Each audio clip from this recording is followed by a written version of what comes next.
존경하고 사랑하는 우리 구독자 여러분 반갑습니다. 여러분의 천만 라디오 천의자입니다. 이제 또 한번 오후 시간을 맞이해서 또 달려보도록 할까요? 요즘 상당히 기분이 좀 들떠 있어요. 그러니까 주가가 막 떠주니까 방방 떠주니까 띄워주니까 마음도 떠가는 것 같습니다. 붕붕 뜨는 것 같아요. 그동안 너무 침체됐었어요. 너무 빠져가지고 주가가 빠지니까 뭐 밥맛도 없고 기분도 안 좋고 상당히 우울했는데 요즘 조금 이제 올라가니까 상당히 좀 기분이 약간 업되는 그런 느낌을 갖는다는 분들이 좀 있습니다. 좀 살맛 난다. 그동안 빠지니까 상당히 좀 시무룩했는데 이제 조금씩 이제 온기가 들어오는 것 같습니다. 이제 아주 추운 겨울은 간 것 같아요. 아직 싸지싼 겨울은 간 것 같고 이제는 조금씩 이제 좀 횡보를 하지 않겠나 생각이 듭니다. 좀 어느 정도 횡보하다가 또 이제 슬금슬금 올라가면 되지 않나 생각이 들어요. 뭐 계속 오르겠습니까? 계속 미친 듯이 오르지는 않을 것 같고 조금씩 이제 상황 봐가면서 움직이겠죠. 하여튼 좀 빠질 때마다 조금씩 주워 담고 수량 확보에 최선을 다하는 것이 좋을 것 같습니다. 하여튼 여러분들 힘내시고 잘하실 거라 저는 믿습니다. 미국의 경기 침체는 이미 지나가는 중이다. 뭐 그런 이야기 하는 사람도 있고, 아니다, 일시적인 모르핀 효과다. 그런 이야기도 있습니다. 좀 엇갈려요. 누구 말이 맞는지 모르겠어.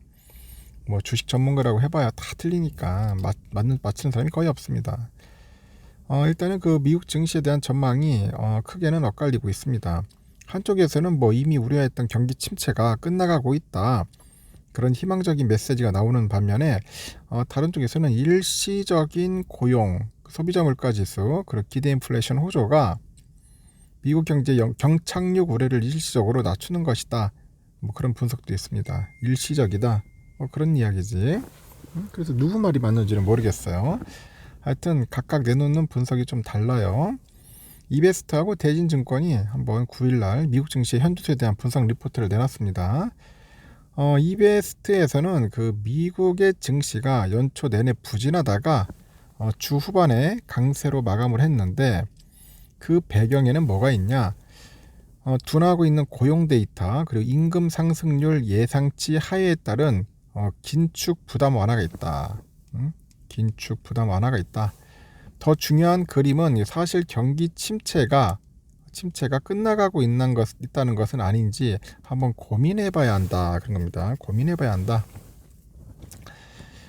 그래서 이제 올해 가장 중요한 수치가 실질 임금이다. 실질 임금이라면서 지난해 급격한 주가 하락을 경험한 것은 경험보다는 임금보다는 빠른 물가의 상승에 따른 실질 임금의 추락 때문이라고 보는데 일드 커브 역전을 확실한 경기 침체 시그널로 그 신봉하는 시기지만은 실질 임금 추이를 보면은 이미 우리는 지난해 경기 침체를 겪고 지나가고 있다는 그런 희망도 뭐 가져야 한다. 그렇게 이제 강조를 하는 것 같습니다. 가져야 한다.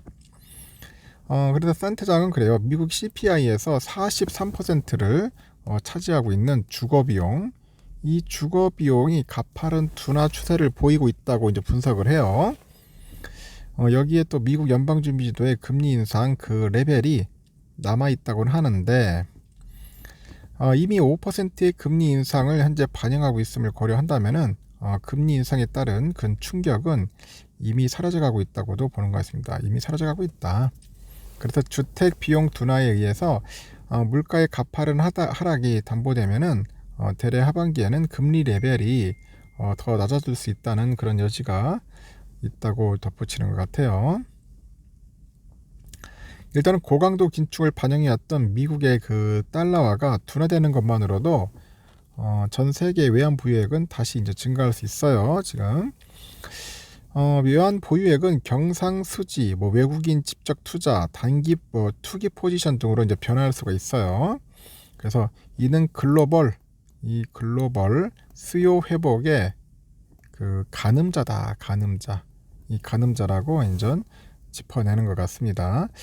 이 밖에도 그 센터장은 지난해 그 신흥국의 자금 유출 압박을 가했던 그 달러하고 에너지 비용 그 상승 현상이 정점을 지나고 있는 데다가 중국의 경기 회복으로 인해서 신흥국 수요가 이제 올라서다 보니까 이머징 스프레드 축소를 노린 그 자금 유입이 활발해질 시점이라고도 현 시점을 진단을 하는 것 같습니다. 그래서 주식시장에서 밸류에이션 갭과 미국채 시장이 그 대비했을 때 주요 국채, 뭐 이머징 펀드, 뭐 회사채 스프레드의 축소 등 각종 상대 밸류에이션의 축소가 이제 빠르게 전개될 가능성이 이제 크다고 이제 보는 것 같아요.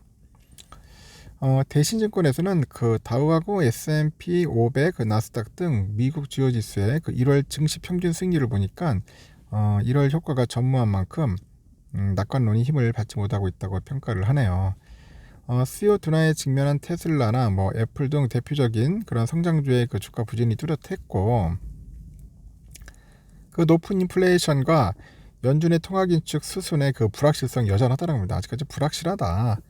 그래서 소비자 물가 오름폭 역시 여전히 7%로 높다. 그렇게 설명을 하는 것 같아요. 그래서 이제 연준이 지난해 12월 연방공개시장위원회에서 더 높고 더 길게를 통해서 올해 최종금리 그 정책금리를 시장 예상보다 높이고요. 그리고 고금리 기간도 길게 가져갈 수 있다는 그런 여지를 남겼습니다.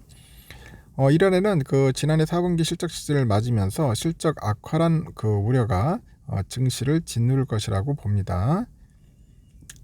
그래서 지난해 그 시장 예측치와 실제 지수 간 그 괴리가 컸다는 점도 올해 증시를 바라보는 낙관론을 저해하는 요인이라고 연구원은 꼬집는 것 같습니다. 2021년 말에 예상한 지난해 S&P 500의 평균 목표치가 4,950포인트, 4,950포인트, 최대는 5,330인데 하여튼 실제 지수인 3,839포인트하고 비교를 해보니까 완전히 빗나갔다. 올해 S&P 500의 평균 목표치가 4,078, 최대는 4,750인데 아주 상당히 보수적이라고 하는 것 같아요. 보수적이다. 그래서 미국의 그 12월 고용지표 결과 호조가 단기 그 기술적 반등의 구실 정도가 될 것 같다. 기술적 반등의 구실 정도. 6%에 진입할 것이라고 예상되는 지난해 12월 CPI도 긍정적으로 해석될 것이다. 그래서 14일 발표되는 미국 1월의 그 미시간대 기대 인플레이션 결과를 통해서 기대 인플레이션의 안정까지 확인되면은 미국 경제의 그 경착륙 우려를 뭔가 일시적으로 낮추면서 증시 부담을 덜어줄 거라고 봅니다. 그리고 고용하고 CPI하고 기대 인플레이션의 삼박자 호흡이 단기적으로는 증시에는 모르핀 효과가 될 것이다. 그럽니다. 모르핀 효과 아주 중요하죠. 여러 가지 지표들이 조금 잘 나와줘야 돼요. 안 나와주면은 여러분들 아시다시피 또 꼬라박는 거지. 작살납니다. 또 잡으니까. 그래서 아직까지 좀 불안한 그런 상황을 우리가 보고 있는 겁니다. 너무 우리가 뭐 들떠 있을 필요는 없고 상황이 이렇다는 거예요. 그래서 지금까지 전문가들도 지금 어떤 상황이 맞는지를 몰라. 그냥 예측할 뿐이라는 겁니다. 그 정도로 여러분들 참고하시길 바라겠습니다. 나중에 또 다음 시간에 뵙도록 해요.